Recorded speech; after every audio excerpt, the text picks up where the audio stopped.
வணக்கம் ரிதி. சென்னை நந்தனம் YMCA மைதானத்தில் 48வது புத்தக கண்காட்சியானது நடைபெற்று வருகிறது. குறிப்பாக இந்த கண்காட்சி துவங்கி இருக்கக்கூடிய நிலையில் இத்தனை நாட்கள் பொதுமக்களின் வருகையானது சற்று குறைவாகவே இருந்த நிலையில் இன்று விடுமுறை நாள் என்பதால் பொதுமக்களின் கூட்டமானது அதிகமாக காணப்படுகிறது.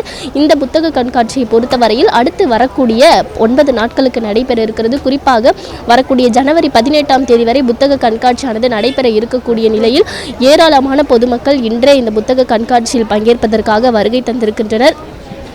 கலை, இலக்கியம், அறிவியல், அதே போல மாணவர்களுக்கு தேவையான பாடநூல் சார்ந்த புத்தகங்கள், வாசகர்களுக்கு தேவையான புத்தகங்கள், அதே போல கதை புத்தகங்கள், பெண்களுக்கு தேவையான புத்தகங்கள், பெண்களுக்கு தேவையான குறிப்புகள் உள்ளிட்ட பல்வேறு வகையிலான புத்தக கடலே இருக்கக்கூடிய வகையில் இந்த புத்தக கண்காட்சியானது காட்சியளிக்கிறது.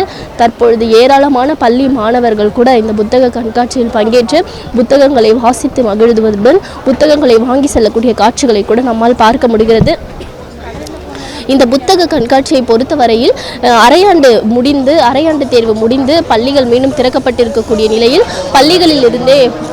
பள்ளிகளில் இருந்தே ஏராளமான குழந்தைகள் புத்தக கண்காட்சிக்கு அழைத்து வரப்பட்டிருக்கின்றனர். தற்பொழுது இந்த புத்தக கண்காட்சியில் அதாவது வழக்கத்திற்கு மாறாக ஏராளமான பெண்கள் இந்த புத்தக கண்காட்சிக்கு வருகை தந்திருக்கக்கூடிய காட்சிகளை கூட நம்மால் பார்க்க முடிகிறது. குறிப்பாக வீட்டில் இருக்கக்கூடிய பெண்கள் அனைவருமே புத்தகம் வாசிப்பதில் ஆர்வம் அதிகமாக இருப்பதாக தெரிவிக்கின்றனர். தற்பொழுது நம்முடன் ஒருவர் இணைந்திருக்கிறார், அவரிடம் கேட்கலாம்.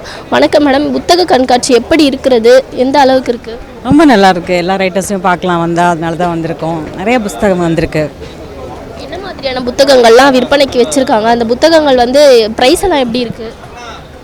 ப்ரைஸ் சிலது இந்த வரலாற்று நாவல்கள் அதெல்லாம் கொஞ்சம் அதிகமாக தான் இருக்கும். ஃபார் எக்ஸாம்பிள் அகம்புறம், அந்தப்புறம்லாம் இப்போ தான் பார்த்தேன் 2000 ரூபாய்க்கு மேலே இருக்குது. சில நாவல்கள் பார்த்து வாங்கினா ஒரு 500 ரூபா அந்த ரேஞ்சிலையும் இருக்கும். மற்றபடி சின்ன சின்ன கவிதை புத்தகங்கள், மற்றபடி சிறுகதை தொகுப்பு இதெல்லாம் ஒரு 150 அந்த ரேஞ்சிலெல்லாம் கிடைக்கிது. எல்லா ரேஞ்சிலையும் இருக்கும், நம்ம தான் பார்த்து வாங்கணும். புத்தகம் வாசிக்க வேண்டியது அவசியம் என்னவா இருக்குது? நிறைய பேர் இன்றைக்கி பொழுதுபோக்கு எப்படியோ கழிச்சிட்டு இருக்காங்க. புத்தகத்தினுடைய அவசியம் என்னவா இருக்குது? புத்தகம் அதான் எல்லாமே இன்றைக்கி டெக்னாலஜி வேர்ல்டில் ஃபோனுக்குள்ளேயே மூழ்கிட்டனால புத்தகம் வாசித்தா மட்டும்தான் அவங்களுடைய என்ன சொல்கிறது சூழலியலாக இருக்கட்டும், ஒரு சமுதாயத்தை பற்றி தெரிஞ்சுக்கணும், பல வாழ்வியல் முறைகளை தெரிஞ்சுக்கணுன்னா புத்தக வாசிப்பால் மட்டும்தான் முடியும். கிட்டத்தட்ட புத்தகம் வாசிப்புங்கிறது ஒரு தவம் மாதிரி. ஒரு மனுஷனை ஒருமைப்படுத்தணுன்னா புத்தக வாசிப்பால் மட்டும்தான் முடியும்னு நினைக்கிறேன். அதனால் புத்தக வாசிப்புங்கிறது இன்றியமையாதது. நன்றி மேடம். குறிப்பாக 900 அரங்குகள் அமைக்கப்பட்டு லட்சக்கணக்கான புத்தகங்கள் ஒரே இடத்தில் குவிந்திருக்கக்கூடிய காட்சிகளை நம்மால் பார்க்க முடிகிறது. இன்று விடுமுறை நாள் என்பதால் ஏராளமான பொதுமக்கள் ஒரே இடத்தில் குவிந்திருக்கின்றனர். குறிப்பாக பள்ளி மாணவர்களின் வருகையும் இன்று அதிகமாக இருக்கிறது.